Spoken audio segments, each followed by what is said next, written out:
Hey guys, welcome back to my channel. It's Layla, and today I wanted to talk about pedophilia, heterosexuality, and how people would care more about someone being gay than someone being a pedophile. And I find that very interesting, and it's very common today in Black culture or just Black families and modern day Gen Z. And I just wanted to get into that because I don't see that many people talk about it, and it's very weird.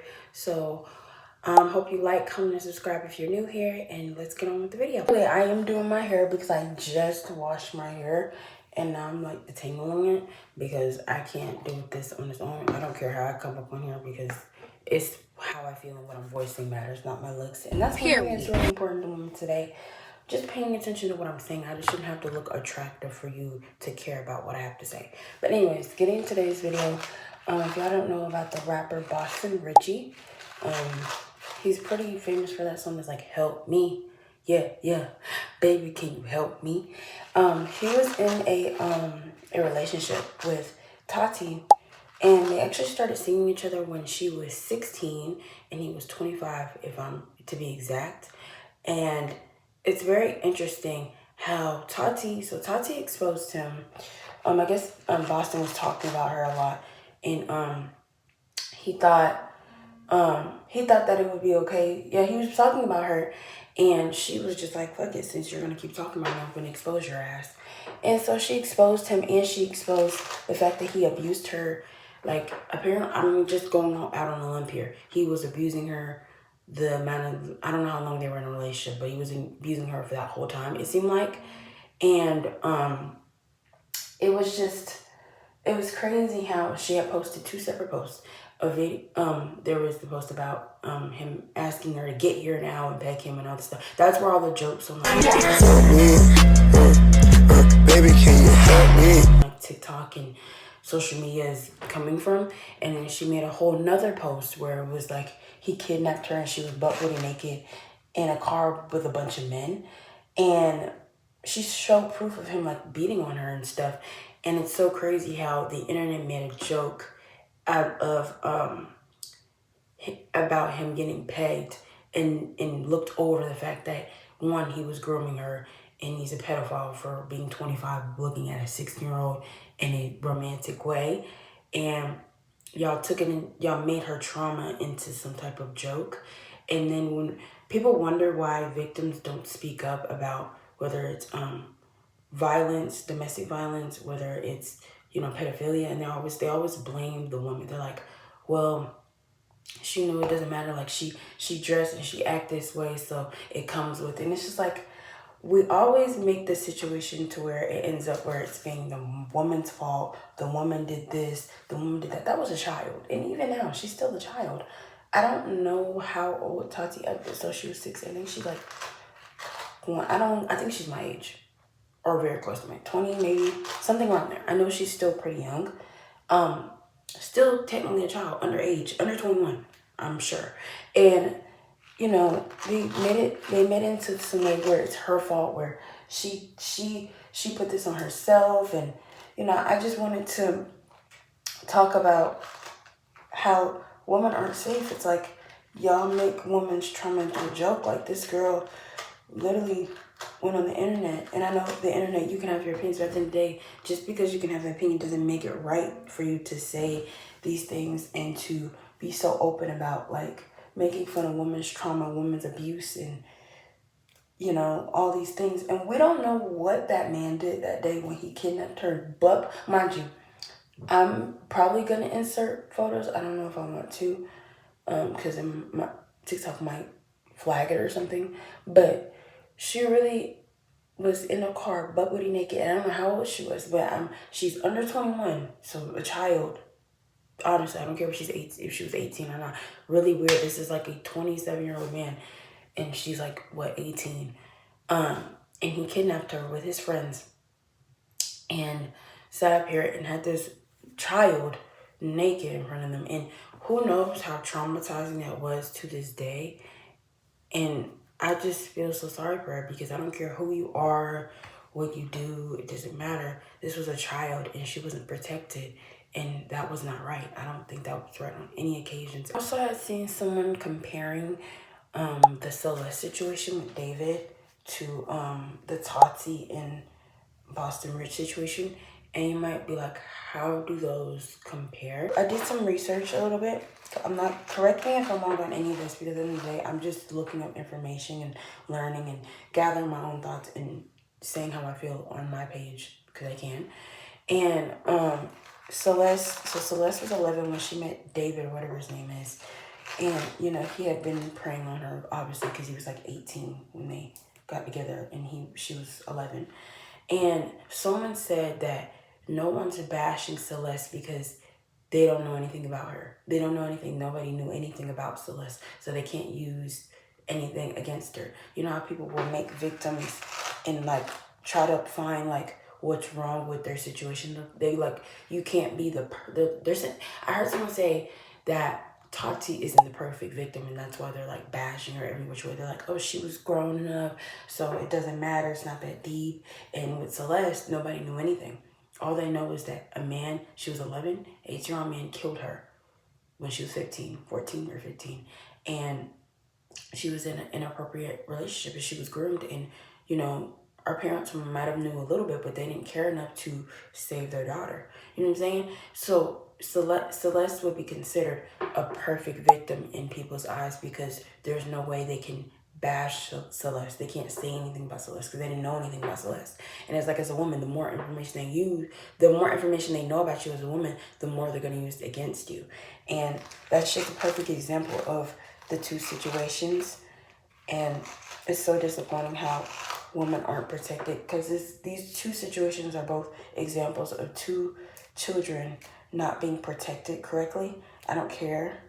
They had both of them had no reason or no need being around those grown men, and their parents failed them in ways. And I don't care. I heard that Celeste's parents took her phone away, and then some girl David had paid one girl in Celeste's school group or grade to give her a new phone. And it's like, even after that, you should be watching your children enough, especially at that age, 14, 13, 11, 12. You should be watching them enough to know that they should not be talking to strangers, being online.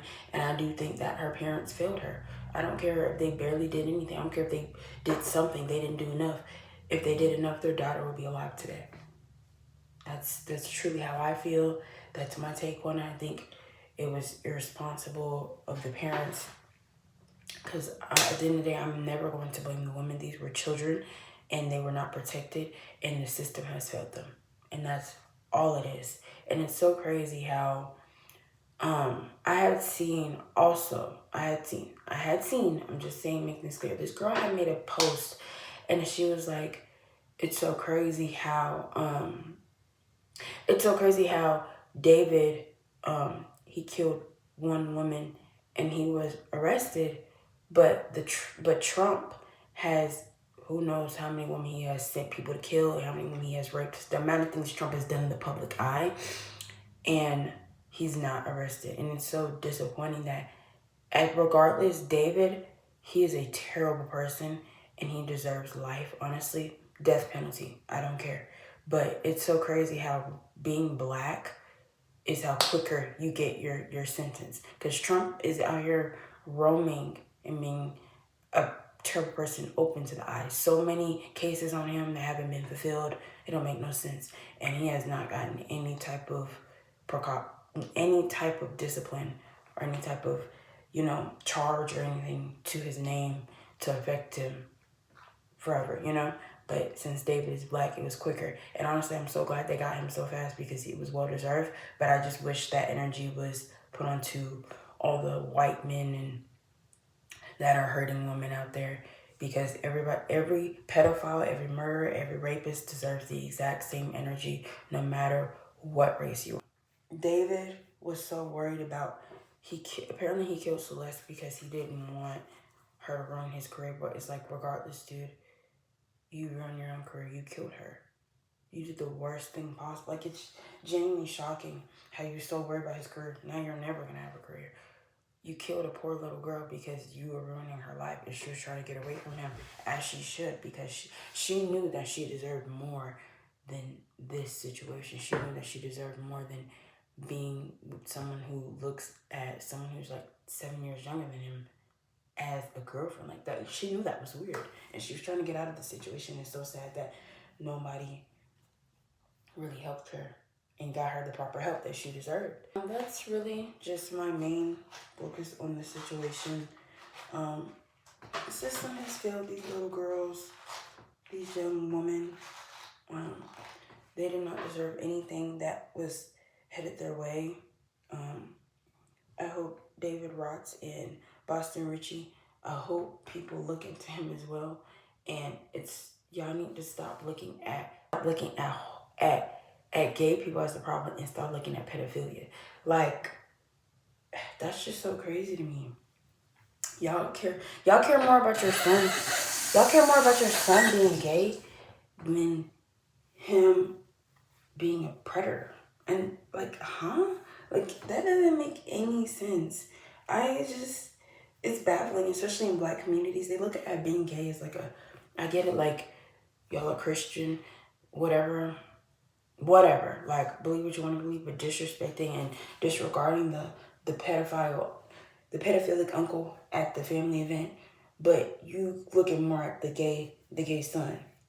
You looking more at him like he's the devil than the pedophile sitting next to you in the family table. You're looking at him crazy instead of looking at the pedophile. Like, I don't understand that. And it's like, y'all gotta let that go. Like, seriously. And start getting these uncles and aunties too, shoot. Y'all know how women can just get bypassed of being like a creep because they're a woman. Like, no. At the end of the day, women that groom men at a young age, because that's an original story as well. That's something that happens quite often. I know a couple guys who lost their virginity at like, I don't know, I would say 14, I think, and then the girl be like 19, and they're like, yeah, I lost it to her, but it's fine. Like, I'm like, no, it's not fine. You were groomed. That's not okay. That's not okay on any level. Like, that's not okay, but it's something so normalized in today's culture. They'll just be like, oh yeah, it's cool. No, it's not cool. That lady deserves to be in prison. That's really weird. And yeah, it's just very disappointing to see how people don't care enough about pedophilia. I don't care if it was normalized back in the day. There was a lot of things normalized back in the day. Racism was normalized back in the day. And it's still normalized to this day, but like, like slavery and you get what I'm saying. There's the laws are breaking down. But yeah, there's a lot of things that were normalized back in the day that weren't okay. It just because it was normalized doesn't mean it's right. And yeah, I guess that's just all I wanted to bring to y'all's attention today. Actually, no, I might talk about Euphoria a bit. No, I'm not ripping my hair out, y'all. I'm going from the root, and I'm going from the ends and up, but the back, I just can't get it. But yeah, I want to talk about I wanted to talk about Euphoria, not pedophilia. I just talked about pedophilia. What's his name? Sam Levinson. His obsession with the woman's body is really weird, and it's like concerning. And I know people make that joke. They're like, check his computer, but like, genuinely, I think you should check his computer. It's getting really weird to the point where it's like, genuinely, Batman, we need someone to investigate. Like, I don't care. Like, not only is he the one writing the script, so we see everything, but me seeing a freaking in Faye and her boyfriend's scene that was already really uncomfortable. At the end of the day, I know the show's gonna have sex. I'm not saying like the scene was really graphic. It was just really weird. But seeing Faye and her boyfriend do the hee-haw, and then there was a Nazi symbol in the back. It just Sam Morrison, you will forever be weird. It's what happens in sex work and strip clubs. It's what's all behind it.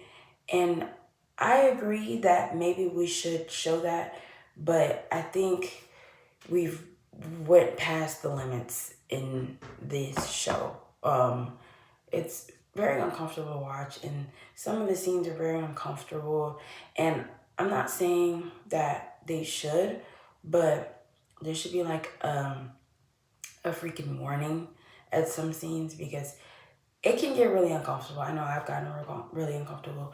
If you suffer from like sexual assault or like rape or whatever, there's some scenes that may make you really uncomfortable. And I wish maybe there could be like, I don't know, maybe there is a warning. I can't remember, but maybe the website I'm using doesn't give you a warning because I use a legal website, but there's no warning at those scenes. And I think that should be important. That's how I feel. Maybe I'm just sensitive, but I mean, I think that it could be useful. Anyway, I hope you enjoyed today's video. Leave your thoughts on Euphoria and, you know, my takes on the situations going on right now in the world, because pedophilia is nothing new, but it needs to stop getting so common. But yeah, I hope you enjoyed this video. Like, comment, and subscribe, and I'll see you in the next video. Bye, guys.